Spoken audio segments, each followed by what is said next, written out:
오늘은 한번 따라서 합시다. 믿고, 듣고, 다시 따라하면 듣고, 믿고, 행동하는 라합. 이 순서가 중요해요. 첫 번째 뭐하고? 듣고, 그 다음에 뭐요? 믿고, 그 다음에 뭐요? 행동하는 것. 이 3박자가 맞아야 돼요. 다시 한번 합시다. 시작. 누구요? 라합입니다. 명예의 전당이라는 것이 있습니다. 스포츠나 예술 분야에서 위대한 업적을 남긴 인물들만 들어갈 수 있는 영예로운 박물관이나 기념관, 그걸 명예의 전당이라 그럽니다.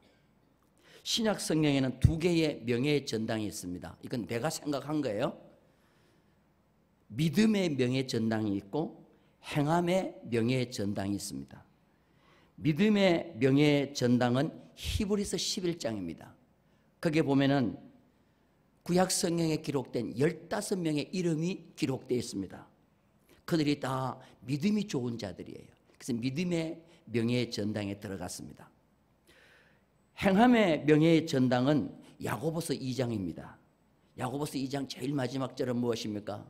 영혼 없는 몸이 죽은 것 같이 행함이 없는 믿음은 뭐라 그랬어요? 죽음의 믿음이라. 거기는 2 사람만 소개하고 있어요. 자, 여러분 누가 같을까요? 행함이 좋은 2 사람. 행함의 명예의 전당에 들어간 2 사람. 첫째는 아브라함이에요. 아브라함. 이 눈치가 빨라야 돼요. 이분들은 올 라합처럼 눈치가 빠른 거예요. 2 번째는 누굴까요? 그렇지요. 오늘 주인공은 라합이죠. 여러분들, 믿음 좋은 사람은 15명인데 야고보가 이야기했던 행함 좋은 사람은 2 사람만 이야기했는데 구약의 수많은 인물 가운데 야고보가 대표적으로 소개한 2 사람, 아브라함과 기생 라합이 행함의 명예의 전당에 들어갔어요. 아브라함은 우리가 잘 알기 때문에 저는 오늘 라합에 대해서 말씀을 드리려고 합니다. 어느 나라든지 사회적으로 약자가 있습니다. 요사이 우리나라도 약자를 보호하기 위해서 비정규직 많이 지금 정부에서 정규직으로 바꾸려고 그러죠. 옛날에 저희들이 직장 다닐 때는 뭐 비정규직, 정규직 없었는데 이 갑자기 뭐가 이렇게 생겼는지 모르겠어요. 그래서 위험하고 어려운 데는 다 비정규직을 넣었어요. 며칠 전에도 지금 화력발전소에서 1명이 이렇게 젊은 아까운 청년이 죽었잖아요. 얼마나 안타까운지 몰라요. 어느 나라든지 사회 약자가 있습니다.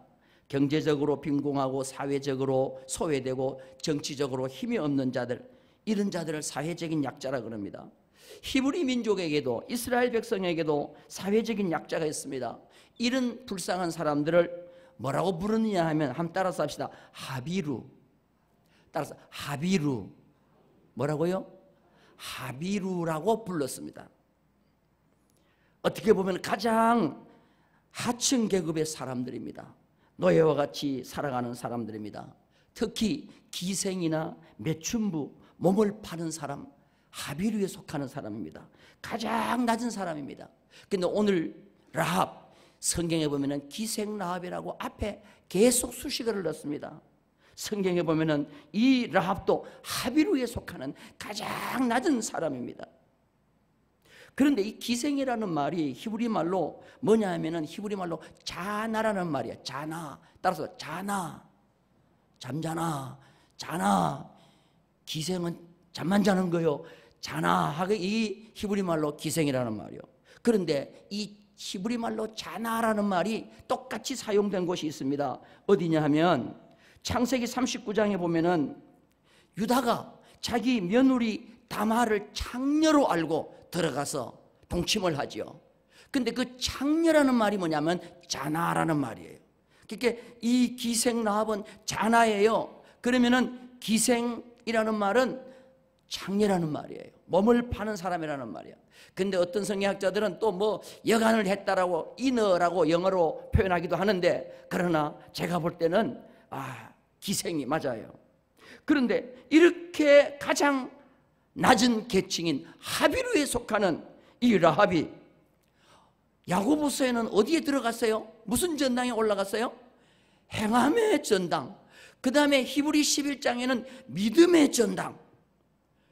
여러분, 믿음의 전당과 행함의 전당 두 군데 동시에 다 올라간 아브라함과 라합밖에 없는데 그곳에 이 기생 라합이 들어간 거예요. 그리고 기생 라합은 예수님의 족보에 보니까 기생 라합이 예수님의 족보에까지 올라가게 된 거예요. 여러분, 라합은 가장 낮은 하비르에 속하는 사람이에요. 가장 천한 사람이에요. 그런데 믿음 좋았어요. 그 다음에 믿은 대로 행동했어요. 하나님께서 그를 은총을 베풀어서 올려주셨어요. 저는 오늘 성탄절을 얼마 앞두고 예수님의 족보에 올라갔던 정말 믿음 좋은 여인 라합을 오늘 생각하면서 따라서 합시다. 내가 말씀 듣고 믿음이 자라 행동하여, 따라서 합시다. 제2의 라합이 되자. 할렐루야. 여러분, 이런 결단이 우리 가운데 있기를 주님의 이름으로 축원합니다. 자, 그러면 히브리 11장 믿음의 명예의 전당에 라합을 어떻게 소개했는지 한번 보십시다. 히브리 11장 31절을 다 같이 한번 읽겠습니다. 시작. 믿음으로 기생 라합은 정탐꾼을 평안히 영접하였으므로 순종하지 아니한 자와 함께 멸망하지 아니하였도다. 자, 여기 보니까 기생 라합은 믿음으로 정탐꾼을 평안히 영접했다 그랬어요. 여러분, 정탐꾼이 뭐 하는 사람이요? 오늘날로 쉽게 얘기하면 뭐예요? 두 글자로 얘기하면 뭐예요? 간첩. 영어로 얘기하면 뭐예요? 스파이. 그러면 스파이는 영접해야 돼요? 아니면 신고해야 돼요? 여러분, 영접하면은 신고 안 하고 영접하면 어떻게 되죠? 감방 갑니다. 쇠고랑 차고. 그런데 이 기생 라합은 그 간첩, 이 정탐꾼이 왔는데 평안히 영접해 줬다 그랬어요. 자, 이 정탐꾼을 숨겨준 이야기를 한번 해보겠습니다. 우리 말씀을 잘 아시는 분들은 잘 알 줄 압니다, 스토리를. 그러나 혹시라도 성경을 잘 알지 못하는 분들을 위해서 좀 대략적인 말씀을 드릴 테니까 아시는 분들은 이해를 하고 들으시기 바랍니다. 이스라엘이라는 나라가 아직까지 나라가 형성되지 않을 때예요. 430년 동안 애굽이라는 나라에 종살이 하던 이스라엘 민족이, 히브리 민족이 어느 날 하나님은 모세라는 지도자를 보내가지고 그들을 애굽에서 구출합니다. 이스라엘 백성은 광야라는 곳에 나와서 40년 동안 훈련을 받습니다. 그리고 거기서 살아남은 자들이 이제 강 하나만 건너면은 하나님이 약속한 땅 가나안 땅에 들어가서 사는데, 그 강이 뭐냐면은 요단강인 것입니다. 이스라엘 백성이 들어가서 살아야 될 그 요단강 건너 가나안 땅은 비어있는 땅이 아닙니다. 당시에 세계에서 제일 강대국인 철기 문명을 다루고 있는 블레셋 족속, 히타이트 족속이 살아가고 있는 거예요. 그들을 몰아내고 이제 여호수아가 이스라엘 백성을 데리고 들어가서 거기서 살아야 되는 것입니다. 여호수아는 걱정이 됐죠. 그래서 정탐꾼 두 사람을 선정했습니다. 선정해서 가나안 땅을 정탐을 하고 오라는 겁니다.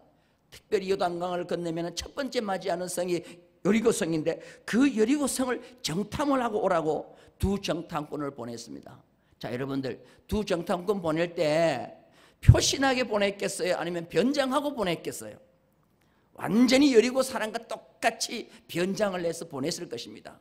자, 이 두 정탐꾼이 여리고성에 들어가서 마침 누구 집에 가서 기숙을 했느냐 하면은 기생 라합의 집에 가서 기숙을 하게 된 것입니다. 그런데 들어가는 그날 바로 발각이 됐어요. 어떤 사람이 왕에게 보고를 합니다. 이스라엘 백성 가운데 정탐꾼 두 사람이 기생 라합의 집에 들어가는 걸 봤다. 그래서 빨리 지금 수색대를 보내어서 저 정탐꾼을 잡아야 된다는 거예요. 그런데 어느 날 이 저녁에 기생 정탐꾼을 숨겨준 그 저녁에 갑자기 왕이 보낸 수색대가 기생 라합의 문을 두드립니다. 기생 라합에게 뭐라고 말하냐? 오늘 저녁에 여기에 두 사람의 이스라엘 정탐꾼이 들어왔다. 빨리 그 사람을 끌어내라. 우리가 그 사람을 잡아야 된다는 거예요. 그런데 벌써 이 기생 라합은 눈치가 빨랐어요. 이 두 정탐꾼을 지붕에다가 숨겨놓고 난 뒤에 그 수색대원들에게 뭐라고 말하느냐? 온 거는 사실이다. 우리 집에 왔지만 이미 그 사람이 빠져나갔다. 이 성을 빠져나갔다. 당신들이 빨리 쫓아가면은 그 정탐꾼을 잡을 수 있다 하고는 거짓말을 한 거예요. 자, 여기서 중요한 것이 있습니다. 이 기생 라합이 정탐꾼을 숨겨줬을 때 선택에 중요한 것이 있었어요. 하나님의 편을 선택할 것인가, 이스라엘 편을 선택할 것인가, 여리고 왕을 선택할 것인가, 여리고를 선택할 것인가, 이 두 군데 선택의 기로에 있을 때 뭐를 선택할 것인가를 결정을 해야 돼요. 그런데 이 중요한 결정의 기로에서 라합은 어느 편에 섰느냐? 하나님의 편에 선 거예요. 이스라엘 백성 편에 선 거예요. 자, 여러분들 이렇게 하려고 하면은 첫째로 대범함이 있어야 됩니다. 대범함. 믿음에는 대범함이 있어야 돼요. 그래서 오늘 이 기생 라합은 만약에 자기가 정탐꾼을 숨겨준 것이 발각이 되면 어떻게 되겠어요? 생명을 담보로 하는 어떻게 보면 속임수예요. 여기는 대범함이 있어야 되는데 이것을 가지고 기생 라합은 하나님의 편에 섰다는 거예요. 우리는 하나님의 편에 설 것인가 아니면 세상 편에 설 것인가, 이 두 가지 기로에 섰을 때 항상 기억하길 바랍니다. 하나님의 편에서는 담대함이 있기를 주님의 이름으로 축원합니다. 그래서 세상 왕이 무섭느냐 하나님이 무섭느냐, 우리는 두 가지 누구를 따라야 될까 할 때 하나님을 두려워하는 자가 되기를 주님의 이름으로 축원합니다. 그래서 성경에 보면은 하나님을 두려워한 여자들이 있어요. 누구냐 하면은 모세가 태어날 때, 애굽에서 모세가 태어날 때 애굽의 바로 왕이 히브리인들은 아기를 잘랐습니다.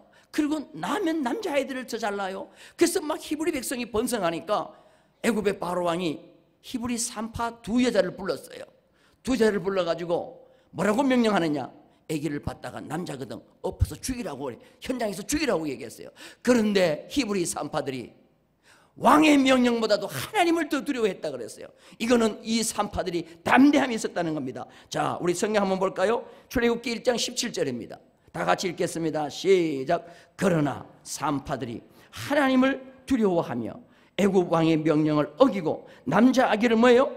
살렸니라. 이 두 히브리 산파가 누구냐 하면 따라서 합시다. 십부라, 부하. 십부라와 부하라고 하는 두 산파가 애굽 바로 왕의 명령보다도 하나님을 더 두려워했다는 거예요. 자, 그렇게 해서 히브리 남자아이를 다 살려줬더니 하나님께서 하나님을 두려워한, 생명을 담보하고 하나님을 두려워하고 하나님의 편을 선택했던 히브리 산파들을 어떻게 해줬습니까? 자, 우리 성경 한번 보겠습니다. 출애굽기 1장 21절입니다. 우리 다 같이 읽겠습니다. 시작. 그 산파들은 하나님을 경외하였으므로 하나님이 그들의 집안을 뭐 하겠어요? 흥왕이 뭐요? 흥왕이 뭐요? 따라서 합시다. 잘 되는 것이다. 모든 것이 잘 되는 것이에요. 하나님을 경외하고 하나님을 두려워하면 흥왕하게 되는 역사가 있는 줄로 믿습니다. 자, 이 기생 라합은 믿음이 자라더니 그 믿음이 행동으로 연결되는데 그 행동이 어떤 행동이냐? 하나님을 두려워하는 행동이에요. 하나님의 편에 서는 행동이에요. 세상 왕이 아무리 힘이 있어도 그 왕을 두려워하지 않았다는 거예요. 오늘 이 믿음이, 이 행동이 우리 모든 성도들에게 있기를 주님의 이름으로 축원합니다. 그러려고 하면 뭐예요? 담대함, 비범함이 있어야 된다는 거예요. 여러분, 신앙생활 할 때 담대함이 여자가 많아요? 남자가 많아요? 참 여자들이 약한 것 같죠? 그런데 보면은 성경에 보니까 선택의 기로에서 하나님의 편에 선택하는 것을 보면요, 남자들보다도 여자들이 강해요. 오늘 여러분들 이러한 믿음의 역사가 우리 가운데 있기를 주님의 이름으로 축원합니다. 그런데 순간적인 채취도 이 기생 라합에게 있었어요. 이 기생 라합이 정탐꾼이 오니까 뭐라고 얘기하느냐, 이 정탐꾼이 금방 성문을 빠져나갔다는 거예요. 그리고 당신들이 따라가면은 잡을 수 있다는 거예요. 그래서 이 수색대가 성문을 빠져나가서 그 사람을 따라가자마자 성경에 보면은 성문이 닫혔다 그랬어요. 여러분, 옛날 시대는 사람들이 밖에 나가서 농사를 짓다가 저녁에 해가 질라 그러면 다 어디로 들어와요? 성 안으로 들어와요. 그럼 성 안으로 들어오면 성문을 어떻게 하죠? 닫아버려요. 그러면은 그 밤에 들에서 늦게 들어온 사람은 그 성문을 열고 들어올 수 있어요? 없어요? 저녁에 닫힌 성문은 절대로 열어주는 일이 없어요. 그러면 수색대가 그 정탐꾼을 따라갔다 못 잡아가지고 저녁에 들어오면 돼요, 안 돼요? 들어오면은 거짓말 했다고 발각이 나가지고 어떻게 합니까? 기생 라합의 집에 수색대가 올 수가 있는 거예요. 그러니까 성문이 닫히는 그것을 이 기생 라합은 알은 거예요. 그렇게 순간적으로 변명하고 거짓말하고 그 수색대를 빼돌리는데 순간적인 재주가 있었던 거예요. 이게 바로 이 라합에게 있었다는 거예요. 여러분, 믿음 생활 하면요, 하나님께서 순간적인 영적인 재치도 주셔요. 이런 사람을 두고 재치가 몇 단이라 그래요? 재치가 몇 단이라 그래요? 9단이 아니요. 재치가 몇 단? 100단이라 그래요. 우리 오늘 성도님들 영적 재치가 100단인 자가 되기를 주님의 이름으로 축원합니다. 그래서 이 참 지혜로운 순간적인 지혜가 참으로 필요해요. 자, 정탐꾼을 수색대를 따돌리고 난 뒤에 이 기생 라합은 어디로 올라가느냐? 지붕에 숨겨둔 정탐꾼에게 가는 겁니다. 정탐꾼에게 가가지고 정탐꾼에게 신앙을 고백하는 거예요. 그 신앙을 고백하는데 무슨 고백을 하느냐? 이 라합은 이스라엘 백성에 대한 이야기를 들었고 하나님에 대한 이야기를 들었다는 거예요. 그 하나님에 대한 이야기를 듣고 이스라엘 백성들에 대한 이야기를 듣자 우리 마음이 녹아버렸다는 거예요. 우리가 정신을 잃어버렸다는 겁니다. 우리가 너희들을 심히 두려워한다는 거예요. 그러면서 하나님을 고백하는데 어떻게 고백하느냐? 하나님은 위로는 하늘에도 하나님밖에 없고 땅에도 하나님밖에 없고 상천하지에 하나님밖에 없다고 그렇게 고백하는 거예요. 자, 우리 성경 한번 보겠습니다. 여호수아 2장 11절입니다. 다 같이 읽겠습니다. 시작. 우리가 뭐 하자? 듣자. 곧 마음이 녹았고 너희로 말미암아 사람이 정신을 잃었나니 너희의 하나님 여호와는 위로는 하늘에서도 아래로는 땅에서도 뭐요? 하나님이시라. 여러분, 이 고백을 이 라합이 하기 전에 누가 했는지 아세요? 이 고백은 보통 사람이 한 게 아니에요. 아브라함이 창세기 24장에 보면은 아브라함이 고백을 해요. 아브라함이 하나님은 하늘에서도 하나님이요 땅에서도 하나님이라. 그리고 신명기 10장에 보면 모세가 고백을 해요. 여러분, 아브라함과 모세가 고백했던 이 위대한 고백, 상천하지의 하나님, 이 고백을 지금 누가 하고 있어요? 이스라엘 백성도 아니에요. 지금 여리고 백성이에요. 하나님을 한번 만난 적도 없어요. 기적을 체험한 적도 없어요. 다만 하나님에 대한 소문만 들었어요. 자기 집에 오는 나그네를 통하여 이스라엘 백성들에게 행하신 하나님의 기적을 소문으로 듣기만 들었어요. 그런데 들었는데 믿음이 생겨요. 야, 여리고의 신은 아무것도 아니다. 가나안의 신은 아무것도 아니다. 나는 앞으로 기회만 오면 누구를 섬기겠다? 하나님을 섬기겠다. 하나님은 하늘에서도 하나님은 땅에서도 하나님밖에 없다. 상천하지 하나님이다. 듣고 이 믿음이 생긴 거예요. 보고 체험하고 이 믿음이 생긴 게 아니라 듣고 이 믿음이 생겼다는 거예요. 오늘 사랑하는 우리 충북교회 성도 여러분들, 여러분들에게도 들으면 들을수록 이런 믿음이 생기기를 주님의 이름으로 축원합니다. 여기 보세요. 하나님이 은혜를 주시는 자는요, 기적을 체험하고 신앙생활을 오래 했다고 믿음 좋아지는 게 아니라는 거예요. 하나님이 은총을 베풀어 주는 자는 체험한 적 없어요. 하나님 만난 적도 없어요. 다만 뭐만 들었어요? 소문만 들었어요. 간증만 들었어요. 이렇게 이렇다더라 저렇다더라 간증만 들었는데도 믿음이 어떻게 돼요? 모세가 고백했고 아브라함이 고백했던 그 상천하지 하나님을 기생 라합은 고백하는 거예요.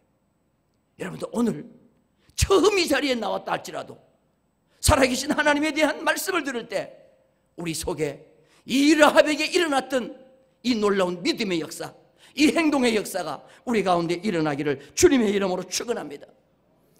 자, 이 정탐꾼이 기생 라합이 이 얘기를 들어보니까 어마, 아니 이 여리고에 우리보다도 믿음이 더 좋은 사람이 있다는 거예요. 아니 이 세상에 내가 전도하러 나갔더니 몇 마디 이 얘기를 했더니 교회 다니는 사람보다 믿음이 더 좋은 사람이 교회 밖에 있다는 거예요. 오늘 당장에 하나님을 믿겠다는 거예요. 상처는 하지 하나님밖에 없다는 거예요.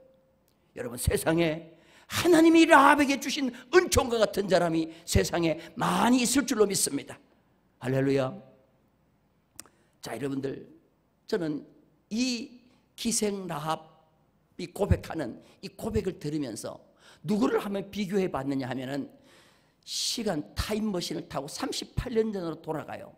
가데스 바네아로 돌아가요. 성경을 읽으신 분들은 알 거예요. 38년 전에 가데스 바네아에서 모세가 가나안 땅 정탐하라고 몇 명을 보냈어요? 몇 명 보냈죠? 12명 보냈어요. 12명 보냈더니 2명 빼고 10명은 어떤 보고를 했어요? 부정적인 보고했잖아요. 가나안 땅 갈 수 없다. 가나안 땅에 비하면, 그 군대에 비하면 우리는 메뚜기다. 우리는 어디로 돌아가자? 애굽으로 돌아가자. 여러분, 그러면 그 10명의 정탐꾼 홍해를 육지같이 걷는 거 체험했어요, 안 했어요? 새벽마다 하나님께서 만나를 내려준 거 먹었어요, 안 먹었어요? 호렙산 반석을 쳐서 물을 낸 거 그들이 봤어요, 안 봤어요? 하나님의 능력을 그렇게도 봤는데, 체험했는데도 우리는 갈 수 없다. 믿음이 없는 거예요. 그런데 기생 라합 보세요. 하나님을 어디 체험했어요? 어떻게 기적을 어디서 봤어요? 다만 귀로 뭐 했어요? 듣기만 들은 거예요. 지나가는 길손들이, 야, 이스라엘 백성들이 광야에 사는데 40년 동안 사는데, 와, 이 얘기 들어보니까 그들은 하나님을 섬긴다고 하더라. 그런데 홍해를 육지같이 건넜대. 아침마다 만나를 먹는데, 저녁이면 메추라기를 먹는데, 반석을 치니까 물이 나왔대. 그리고 두 왕 싸웠는데 그 왕을 전멸시켰대. 와, 이 얘기를 듣는 순간에 이 기생 라합은 뭐예요? 믿음이 자라는 거예요. 여러분, 본다고 체험한다고 믿음이 자라는 게 아니에요. 하나님이 은혜를 주시는 자는 듣기만 들어도 믿음이 자라는 줄로 믿습니다. 저는 오늘 이 시간에 우리의 믿음이 물을 먹고 콩나물이 자라듯이 오늘 이 말씀 듣는 우리가 믿음이 자라는 역사가 있기를 주님의 이름으로 축원합니다. 자, 기생 라합은 이제 그 정탐꾼에게 요청을 합니다. 무슨 요청을 하느냐? 자, 우리 성경 한번 볼까요? 여호수아 2장 12절을 봅니다. 여호수아 2장 12절 다 같이 큰 소리로 읽겠습니다. 시작.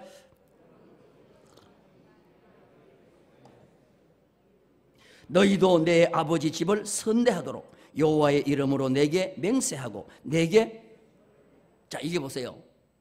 기생 라합이 먼저 뭐라고 합니까? 내가 너를 뭐 했으니?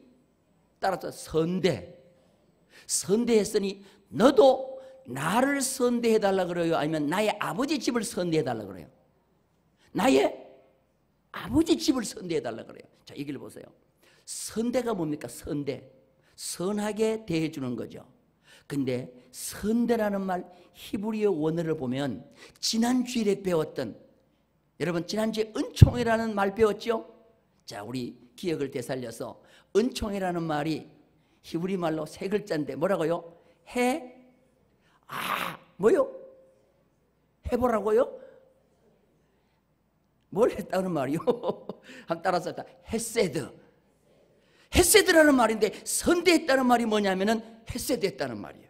헤세드라는 말이에요. 그래서 성경에 보면 이 선대라는 말은요 다양하게 설명을 하고 있습니다. 내가 너를 헤세드했으니 너도 나를 헤세드하는데 나만 헤세드하지 말고 누구 집을 헤세드해달라고 그랬어요? 아버지의 집. 여러분, 아버지의 집은 포괄적이죠. 아버지의 집을 선대해달라는 말은 뭐예요? 아버지 집에 있는 모든 형제들, 부모들, 그 다음에 종들, 재산까지 다 선대해달라는 말이에요. 내 아버지 집을 지켜달라는 거예요. 자, 이 라합이요 아주 명철했어요. 믿음이 담대했어요. 자, 그랬더니 정탐꾼이 언약을 맺습니다. 내가 너를 선대해 주겠다. 근데 한 가지 약속을 지키자. 자, 우리 2장 15절을 볼까요?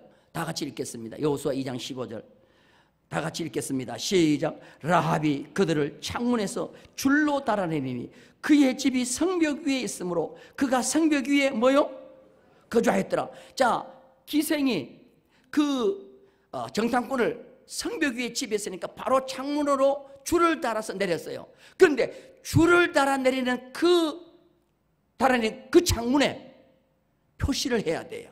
그 표시가 뭐냐 하면은 붉은 줄을 내리라는 겁니다. 한번 따라서 합시다. 붉은 줄. 무슨 줄을 내려요? 붉은 줄을 내리라. 그러면 여리고성을 공격하러 오는 날 너의 창문에 있는 붉은 줄을 보고 먼저 너의 집에 있는 모든 사람을 구원하고 여리고성을 칠 것이라 그랬어요. 자, 정탐꾼이 가고 난 뒤에 드디어 기생 라합은 자기 창문에 뭐를 내렸어요? 붉은 줄을 내렸어요. 한번 따라서 붉은 줄. 붉은 줄은 뭐를 말합니까? 예수 그리스도의 보혈을 상징하는 줄로 믿습니다. 여러분, 이 기생 라합이 사는 길은 오직 하나밖에 없어요. 정탐꾼과 기생 라합이 생명을 사는 그런 언약을 맺은 것은 여러 개가 있는 것이 아니에요.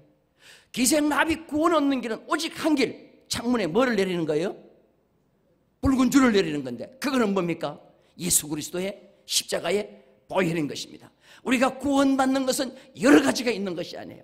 오직 한 길, 예수 그리스도의 십자가밖에 없는 줄로 믿습니다.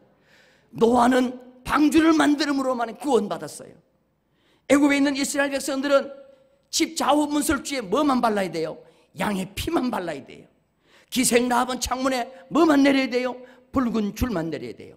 우리가 예수 그리스도를 믿음으로만 구원받지 여러 가지 구원받는 길이 있는 것이 아닙니다. 베드로는 다른 이로서는 구원을 얻을 수 없나니 천하 인간에게 구원을 얻을 만한 다른 이름을 우리에게 주신 일이 없다 그랬어요. 할렐루야. 오늘 우리는 믿음의 창문에 기생 라합처럼 붉은 줄을 내리는 그런 영적 신앙 고백이 있기를 주님의 이름으로 축원합니다. 자, 이 언약을 맺고 난 뒤에 정탐꾼은 돌아갑니다. 다시 여호수아에게 돌아갑니다. 여호수아에게 돌아가서 보고를 했을까요? 안 했을까요? 보고를 했어요. 여호수아 장군에게, 장군님, 우리가 여리고성에 들어갔더니 기생 라합이 있습니다. 근데 라합이 집에 머물려고 있었는데 벌써 왕에게 정보가 들어가서 수색대가 우리를 잡으러 왔습니다. 그런데 그 기생 라합이 우리를 숨겨주었습니다. 숨겨주고 난 뒤에 우리한테 뭐라고 고백한지 아세요? 소문을 들었다는 거예요. 하나님의 소문도 듣고 당신 이스라엘 백성의 소문도 듣고 광야에서 체험한 기적의 얘기도 들었는데 그걸 듣자마자 우리는 마음이 녹았고 정신을 잃었고 하나님은 상처나지 하나님밖에 없고 나는 당신이 믿는 하나님 편에 선다. 이 땅을 당신들이 차지할 줄로 믿는다. 이런 고백을 하고 있지 않습니까? 그 얘기를 들은 여호수아 장군 갑자기 손에 힘이 생기겠어요? 안 생기겠어요? 아유, 정탐하러 갔는데 어떤 보고가 올까? 혹이라도 장군님 강 건널 생각하지 마세요. 거기 가니까 절기를 가지고 있는 히타이트 족속이 있는데 우리는 메뚜기 같습니다. 이런 보고하면 어떡하겠어요? 그런데 돌아와서 하는 보고가 너무나도 힘이 되는 보고예요. 여호수아가 보고를 받으니까 가자, 하나님 우리와 함께 하신다. 빨리 요단강을 건너 진군하자. 모든 군대 다 모아놓고 여호수아가 외쳤겠어요? 안 외쳤겠어요? 저 땅은 이미 우리가 이긴 것이다. 여리고성은 사기가 이미 다 꺾였다. 그들은 전쟁을 포기했다. 들어가자. 여러분, 이게 누가 하는 일이겠습니까? 하나님이 하시는 일인 줄로 믿습니다. 제가 성경을 자세히 보니까 정탐꾼이 그 여리고성에 가서 하룻밤을 잤겠어요? 안 잤겠어요? 잘 시간도 없어. 그날 밤에 들어갔는데 그날 밤에 들통 나가지고 그날 밤에 수색대가 바로 왔어. 자지도 못하고 그날 밤에 그냥 줄 타고 내려와. 그러면 이 정탐꾼이 가가지고 다른 것 아무것도 정탐 못하고 오직 살릴 사람 하나만 봤어. 누구요? 기생 라합이요. 나는 이 정탐꾼을 두 사람 보낸 이유가 뭐냐? 거기에 누가 있다는 거예요? 하나님의 백성 라합이 있다는 것을 하나님은 알고 그거 살리려고 정탐꾼을 보낸 줄로 믿습니다. 할렐루야. 그러니까 오늘 믿음 있는 사람이 얼마나 중요하냐.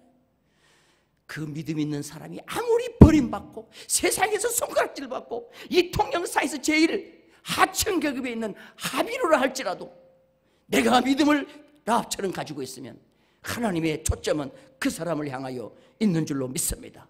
그래서 이 기생 라합은 여리고 성이 무너질 때 그 이스라엘 군대가 가장 먼저 누구를 오느냐? 빨간 줄 내려져 있는 집을 찾아라. 집이 보니까 성벽에 집이 있어요. 저 집은 한 명도 죽이지 말라. 그래서 이스라엘 군대가 가장 먼저 기생 라합의 집에 있는 모든 사람, 모든 가축, 모든 종, 모든 재산 다 이끌어가지고 이스라엘 진영 옆에 두었다 그랬어요. 여러분, 여리고 성에 있는 사람들이 라합만 살았겠어요? 수많은 사람들이 그 살았겠지. 이스라엘 군대가 쳐들어오더니 먼저 누구를 구출해내요? 기생 라합의 집을 싹 구출해내는 거예요. 나중에 알고 봤더니 기생 라합이 그렇게 믿음이 좋았다는 거예요. 여러분, 하나님의 소문, 여리고 성에 기생 라합만 들었겠냐 이 말이에요. 수 없는 사람이 들었는데도 다 흘러보냈어. 에이, 그게 진짜 사실일까? 에이, 택도 없는 소리. 그런데 기생 라합은 뭐예요? 아멘, 아멘. 그리고 실제적으로 행동할 때, 정탐꾼에 왔을 때 하나님의 편에 딱 서는 행동하는 믿음이 있었다는 거예요. 그러니까 행동의 명예의 전당, 믿음의 명예의 전당, 라합이 들어간 줄로 믿습니다. 자, 이 라합이 살고 난 뒤에 누구와 결혼합니까? 따라서 합시다. 살몬하고 결혼하는 거예요.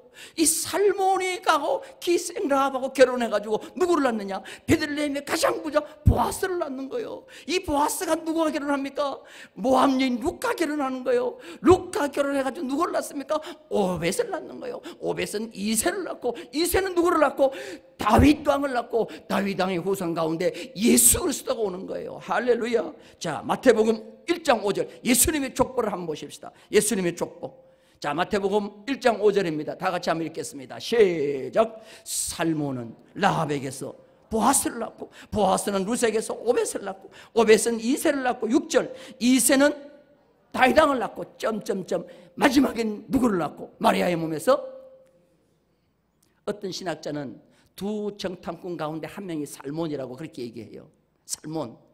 그래서 살몬이 너무너무 잘생기고 너무너무 남자다워가지고 기생 라합이 그냥 그래가지고 그냥 숨겨줬다고 그러는데, 그거는 세상 사람의 러브스토리고 기생 라합의 믿음 때문에 그렇게 된 줄로 믿습니다.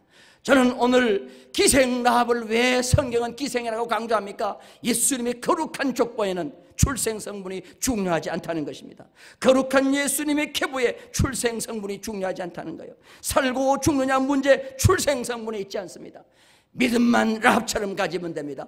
이 믿음이 오늘 우리의 믿음이 되시기를 주님의 이름으로 축원합니다. 이 행동이 우리의 행동이 되시길 바랍니다. 내가 제2의 라합이 되기를 주님의 이름으로 축원합니다.